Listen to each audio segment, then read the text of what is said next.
Dans le travail, les enquêtes qui ont été faites, ce n'est pas l'argent qui est un moteur. Le salaire n'est plus le facteur de motivation le plus important. Ça pourrait même être un facteur de démotivation, puisque quand on a par exemple des primes, quand on est habitué à avoir des primes, le fait de ne pas en avoir une un jour ou un trimestre ou quoi, va nous démotiver.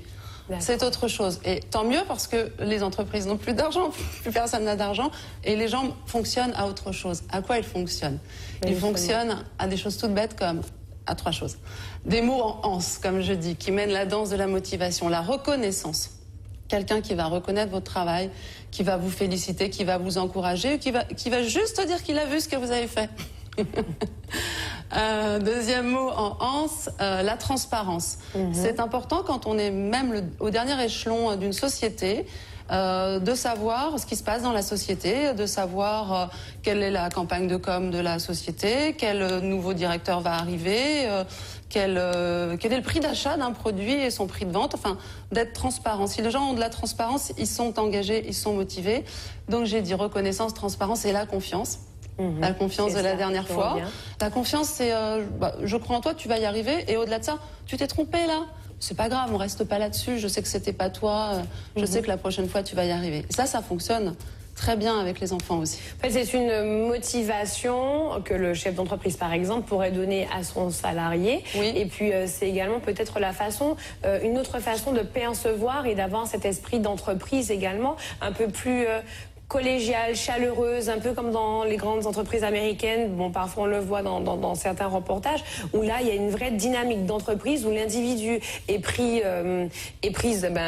dans toute sa capacité, dans tout son aidez-moi s'il vous plaît. On l'écoute tout simplement. Voilà, exactement. On l'écoute, on parle en ce moment des pyramides inversées. Avant, il y avait le chef en haut, exact. Et puis plus on descendait, plus on s'éloignait.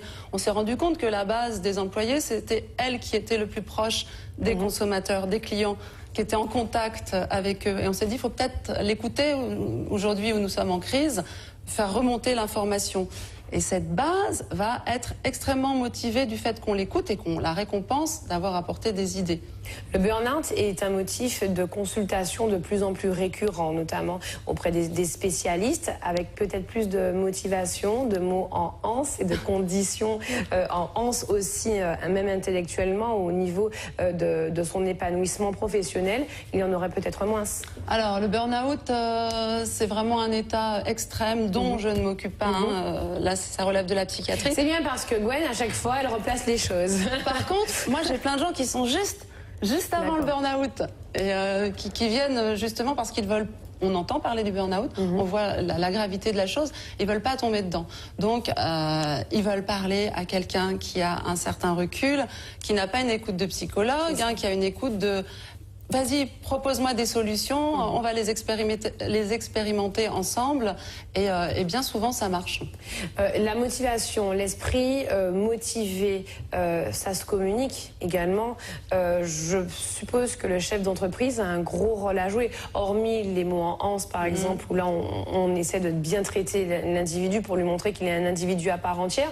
Outre le fait d'être un salarié, un employé, il est d'abord un être humain aussi, mais si on n'a pas un chef d'équipe motivé, c'est un peu compliqué de se convaincre de tout ça. Et c'est très difficile, même pour un chef d'équipe, de motiver ses équipes tout seul. C'est pour ça qu'il y a aussi des coachs qui interviennent auprès de ces managers-là pour les aider à prendre du recul, parce que c'est vrai que c'est épuisant. On pense être pris par le temps, alors que justement le temps dans l'entreprise qu'on accorde à quelqu'un, c'est vraiment un gain hyper important pour redonner de la motivation à quelqu'un. C'est voir ce qui va pas, et puis pas se dire, oh là là, il faut que ça soit réglé vite, et puis ne me pose pas telle question, et puis ça te regarde pas. Là, c'est très bien, là, on va avancer pour les 3 jours qui arrivent, mais pour le reste, on va aller en dégringolade. Réussir à prendre un petit peu de temps peut apporter beaucoup de bonnes choses, et de l'énergie aussi.